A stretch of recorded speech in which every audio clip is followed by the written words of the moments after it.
how are you? Joyce? Hi, it's been a while. Yes, I know. I've been very busy organising the Music Society's new foray sweet charity. Well, what can one do for you? Well, a little birdie told me that you are making one of your films. Yes, I'm going to show the subscribers how to carve a wooden face. Well, you need to make sure you tell them about staying safe, you see. You don't want anyone hurting themselves, now do we? No, Joyce, don't worry, I've got a plan. You're going to tell them to wear their aprons and gloves? Yes, Joyce. And to keep their tools nice and sharp? Yes, Joyce. And to keep the blade away from their little fingers? Yes, and to control the chisel properly, I know. Good, good. We don't want any nasty little accidents or visits to the hospital now, do we? No, Joyce. Don't worry, I know what I'm doing. Yes, well, I know you do, dear, but we both know how easy it is for you to get distracted, don't we? Remember what happened with that swan when you were little? I know, Joyce. And that unfortunate business with the trampoline. Yes, don't worry. I'll be careful, and I'll see you soon. Toodle pip, dear.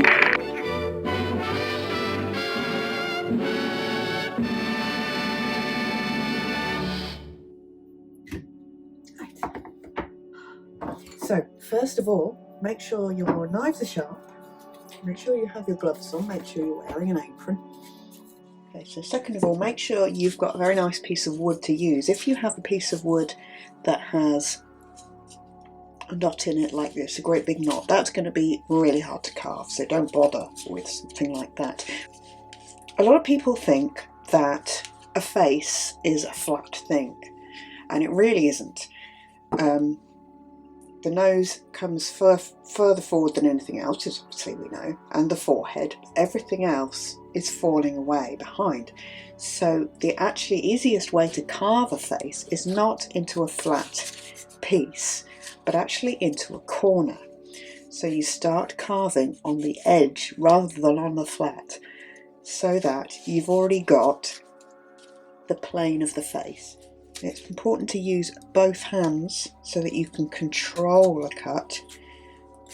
I can safely carve into this little piece of wood towards myself as long as I have followed some rules. So as long as I have my hands behind the cutting edge, as long as I have something to lean into that is safe. So this apron is a very safe apron because it's a lot more sturdy than, say, something you would get in the kitchen. Not only can we make cuts towards us and cuts away from us, we can also do what's called a stopping cut. So that is when you put a stop in the way so that when you carve, it stops when it gets to that point.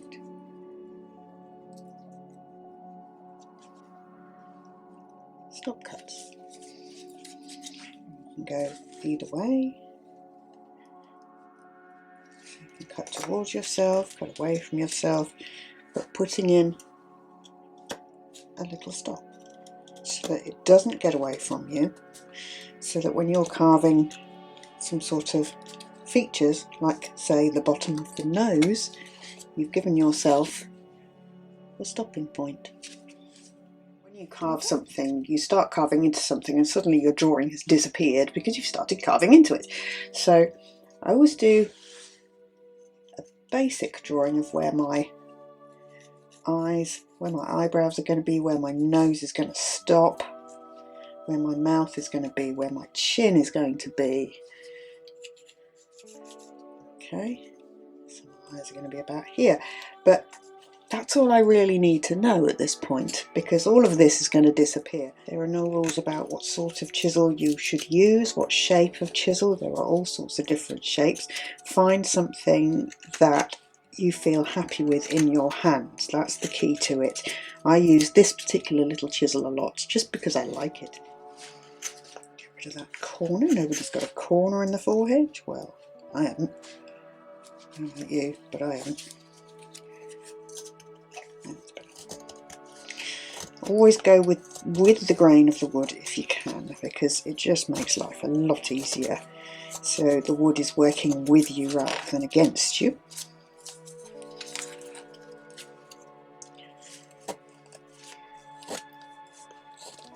Okay, after after not very long, I'm finding that my chisel isn't sharp enough anymore, so stop every few minutes to just sharpen up your chisels a little bit more if you need to. Never underestimate the importance of sharp tools for the job. This is called a bench hook. So it's something that hangs on the side of the table so that you can't push, with something at the top end so you can't keep going. So you can push as much as you like against that. It's not going anywhere. So I can put my piece of wood on there and work into it with the cuts going away from me without having to worry about it flying off, because I've got some sort of resistance over here.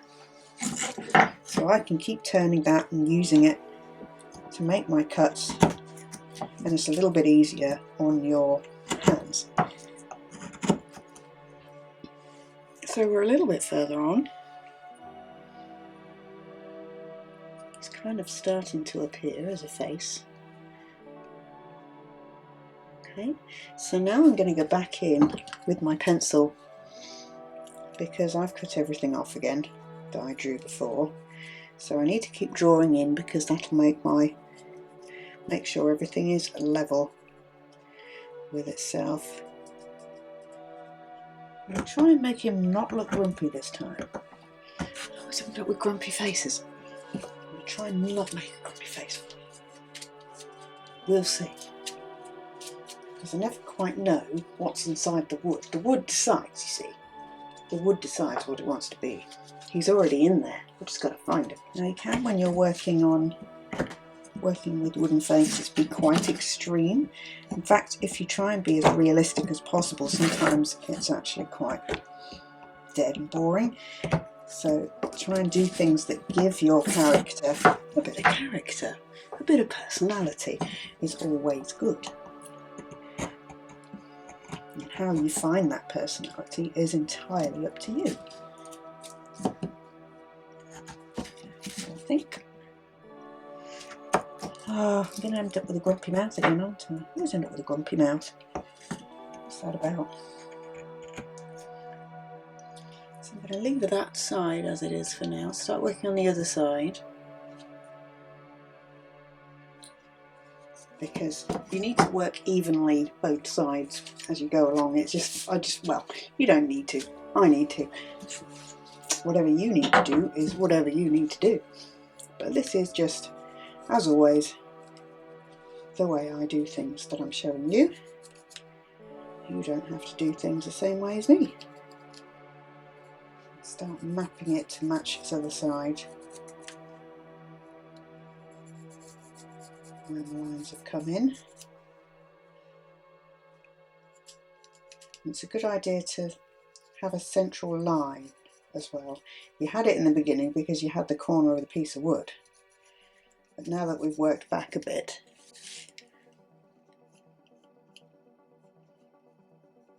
it's worth putting it back in so that you can make sure that your face is symmetrical as you go. So it doesn't have to be necessarily absolutely symmetrical, because sometimes people can raise an eyebrow or sneer at you or whatever, smile at you even. Nobody's smile is symmetrical. So don't worry too much about it, as long as your character has some personality. Okay, so now we've got our basic carving done. Now he's very messy right now, but you can see his little face in there, even though there's no detail, and he's very roughly cut. So now what I'm going to do is to go back into his details on his face. I'm going to sharpen my chisel again. I'm going to work a lot more delicately and really hone this face until he's got eyes looking at you. Some people like to leave them quite rough and see the marks in the face. I quite like to do that too. Sometimes people use a Dremel and make them really smooth and really realistic, but I kind of like the fact that he looks like he's emerging from the piece of wood. Grump. Always a grump. Okay, so let's sharpen him up a little bit. So now I've got a sharper chisel again. We've got our basic face, and now what I'm going to do is go in and tidy him up. So I'm going to start making some really small cuts. And we're just going to bring in the details. So the cuts around his nose, for example, just to make him a little bit more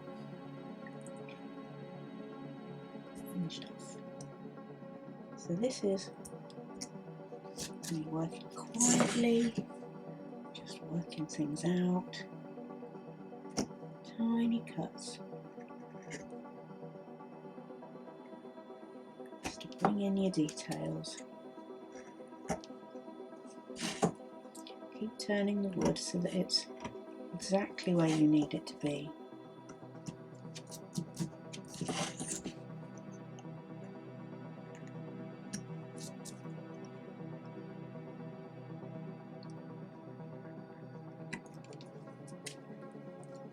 So the first part was quite aggressive. This second part is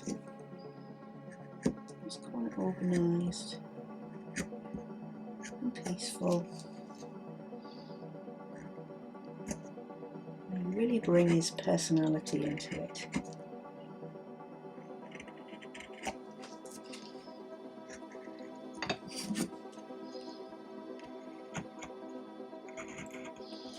I'm just paring down his nose just a little bit, making sure my cuts are symmetrical for things that need to be symmetrical.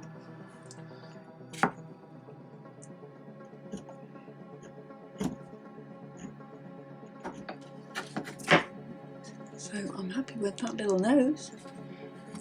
Right, I'm going to move on to his lips now. So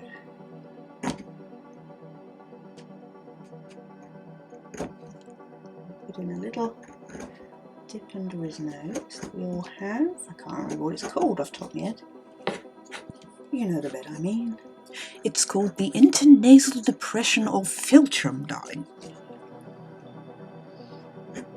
Just sharpen up the sides here.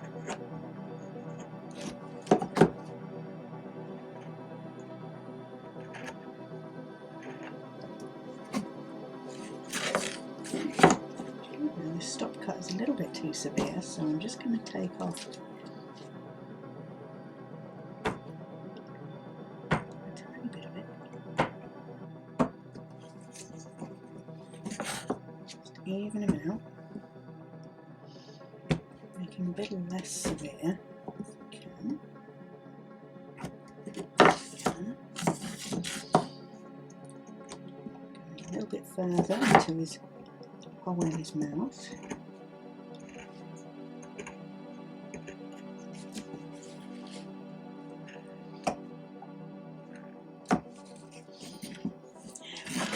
Better. And then underneath his lip needs to go in again for his chin. So he's coming together, his nose and his mouth, a little bit more detailed now. So now I'm going to work into cheekbones a little bit. And remember, we're not going hacking away at it anymore, we're just trying to control what we're doing. Make some nice, neat, sharp lines.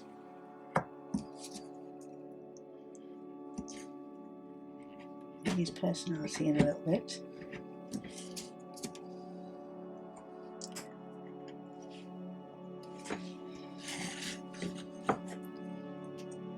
Again, left yourself quite a bulbous bit on purpose, because once you've taken away you can't put it back, so it's best off being quite cautious and leaving a big bulbous space for his eye, which you can then work on.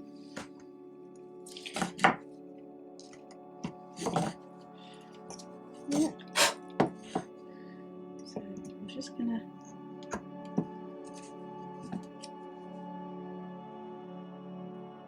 because he's quite small, I'm just going to give him an upper eyelid, not a lower one. So cut in the space, stop cut, but a tiny one this time, just to work away bits you don't need. Gently, gently. Don't rush it, don't force it.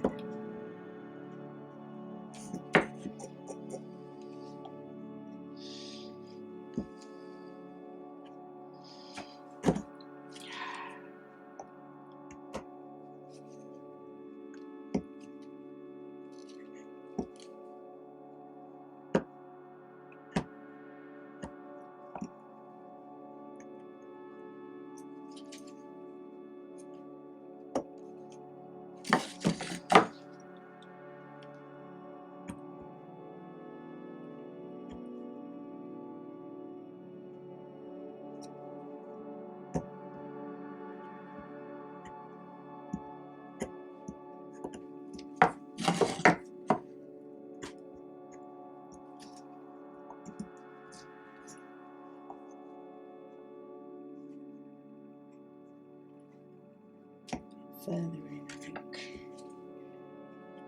Remember what it's about: characterization and exaggeration. Okay, these eyes aren't going to be realistic because they're not going to have a lower eyelid for a start, but hopefully I can create the character that I want within them.